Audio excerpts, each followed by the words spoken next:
Hayata dair püf noktalar kanalıma hoş geldiniz. Bugün sizlere orkide bakımıyla ilgili çok memnun kaldığım farklı bir yöntemden sarımsak ile orkide bakımından bahsedeceğim. Daha önceki videomda biliyorsunuz ki size orkide bakımında yumurtanın ne kadar etkisinin olduğundan bahsetmiştim. Yumurta kabuğuyla ve orkide bakımında birçok püf noktadan bahsetmiştim. Tekrar o videoma bakmak isteyenler bakabilir. Linkini aşağıya ekleyeceğim.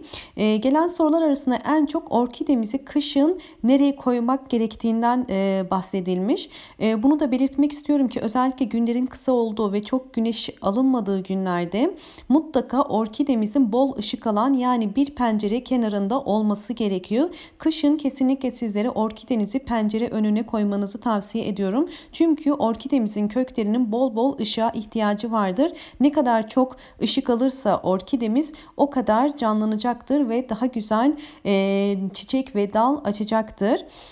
İkincisi ise orkidemizin bakımı ile ilgili ve hangi besinler vermemizle ilgili. Bakın size bu orkidemi göstermek istiyorum. Daha önceki videomda hatırlarsınız. O zaman daha yeni dalları vardı. Bakın çok kısa bir sürede gördüğünüz gibi dalları büyüdüler ve bir sürü tomurcukları oldu. Çiçek de açtılar. Bakın burada da görüyorsunuz yine bir dalımda küçük küçük tomurcuklar açtı. Normalde eğer besin takviyeleri vermemiş olsaydım orkidem belki de bu kadar kısa bir sürede bu kadar çok tomurcuk açmayacaktı. Bakın görüyorsunuz bir orkidede 3 dal var ve üzerinde birçok tomurcuğum var. Şu gördüğünüz yerde de aslında bir dalım vardı ama yanlışlıkla çarptığım için kırıldı. Evet, orkidemin uygulamış olduğum sarımsaklı yönteme geçmeden önce şunu da belirtmek istiyorum ki orkidemizde seçmiş olduğumuz saksı ve toprak seçimi gerçekten çok önemli. Mutlaka güneşi geçiren bir saksı olması gerekiyor. Bakın şu şekilde gördüğünüz gibi orkidenin bir de havada duran kökleri var. Bunları kesinlikle saksının içerisine koymaya çalışmayın. Bu kökler ile orkidemiz daha da çok gelişeceklerdir. Ve gördüğünüz gibi bakın orkidemdeki nem olayı da önemli. Saksımın etrafında küçük küçük nemler var.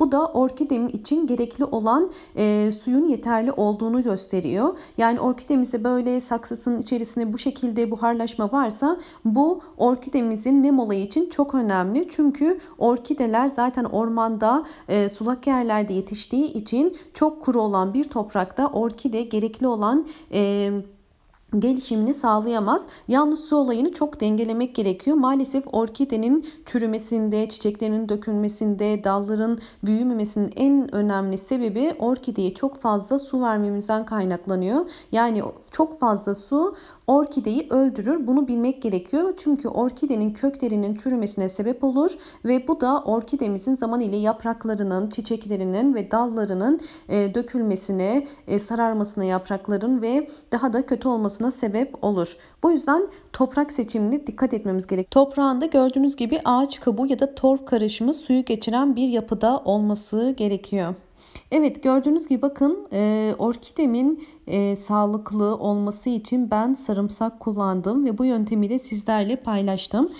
Sarımsak biliyorsunuz ki insanlığı çok faydalı olduğu gibi bitkileri de birçok faydası var. Çünkü sarımsağın içerisinde bol miktarda B6, C vitamini, demir, kalsiyum, fosfor ve kükürt var. Özellikle 33 çeşit kükürt olduğu için kükürt de bitkileri çok faydalı. Özellikle bitkilerin sıcağa, soğuğa karşı dayanıklı olmasını, susuzluğa karşı dayanıklı olmasını sağlıyor. Ve içindeki amino asitler de bitkimizin daha hızlı büyümesini ve daha da sağlıklı olmasına yardımcı oluyor. Zaten daha önceki yöntemimde ben yumurta kullanmıştım ve yumurtamızı da hatırlarsanız nasıl kullanmamız gerektiğinden bahsetmiştim. İçine bol miktarda kalsiyum olduğu için bütün vitaminler de bu sarımsağın içerisinde olduğu için gönül rahatlığıyla kullanabilirsiniz. Şimdi size nasıl kullanacağımdan bahsedeceğim. Bakın gördüğünüz gibi 3 diş sarımsağımı ben üzerindeki kabuklarını soyuyorum. Bütün kabuklarını soyduktan sonra sarımsağımı küçük ince ince doğrayacağım ve bunu bir kavanozun içerisine koyacağım. Daha sonra doğramış olduğum sarımsaklarımı kavanozun içerisine alacağım ve üzerine su takviyesi su ilave edeceğim. Seçeceğiniz su çok önemli. Mutlaka ama mutlaka arıtma suyu kullanın. Çünkü daha önceki videomda da bahsetmiştim. Yani normal çeşme suyu çiçekleri çok fazla iyi gelmiyor. Mutlaka arıtma ve dinlenmiş su kullanmamız gerekiyor. Bakın 3 diş sarımsağın üzerine ben 1 litre suyumu döküyorum. Bu şekilde suyumu döktükten sonra mutlaka kapaklı bir kavanoz olması gerekiyor. Çünkü hava alırsa etkisini çok fazla göstermeyebilir. Şu şekilde sıkı bir şekilde kapatıyoruz ve bir gece ben bu kavanozumun içerisindeki suyumu bekleteceğim ve daha sonra süzüp çiçeklerime vereceğim. Evet, bir gece bekleyen sarımsaklı suyumuzu şimdi süzeceğiz ve içerisindeki sarımsakları ayıracağız. Yani sarımsak suyun içerisine bu şekilde beklediği zaman zaten gerekli olan vitaminler suyun içerisine geçmiş oluyor. Bu şekilde kesinlikle çiçeğimize dökmüyoruz. Çünkü bu şekilde dökersek sarımsağın taneleri orkidemizin dallarını yakabilir. Sadece bizim için gerekli olan suyuydu. Evet, suyunu gördüğünüz gibi şimdi bir süzgecin içerisinde süzeceğim.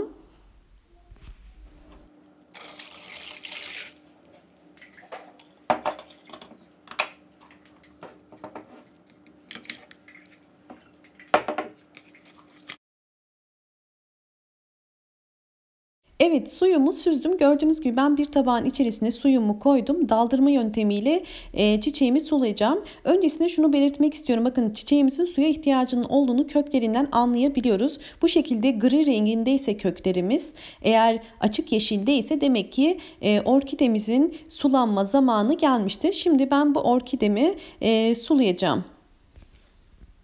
Evet, bakın diğer saksımı da göstermek istiyorum. Gördüğünüz gibi dışarıdan da saksının içerisinden göründüğü gibi nem zaten yeterli kadar var. Fazla, sadece üzerinden biraz taşları kuru gibi. O yüzden bu çiçeğimi sulamayacağım. Henüz zamanı gelmemiş.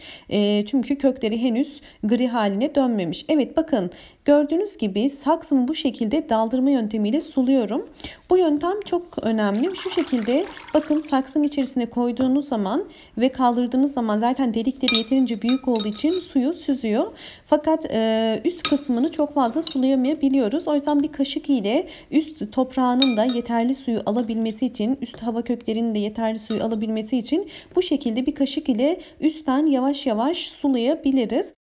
Böylelikle üst toprakta yeterli suyu almış olacaktır. Saksımızı bu kabın içerisinde en fazla yarım saat boyunca tutmamız gerekiyor. Yarım saat sonunda saksımızdaki suyu iyice süzerek kendi diğer tabağının içerisine alabiliriz. Fakat burada önemli olan saksımızı mutlaka bir kenara alıp bekleyelim.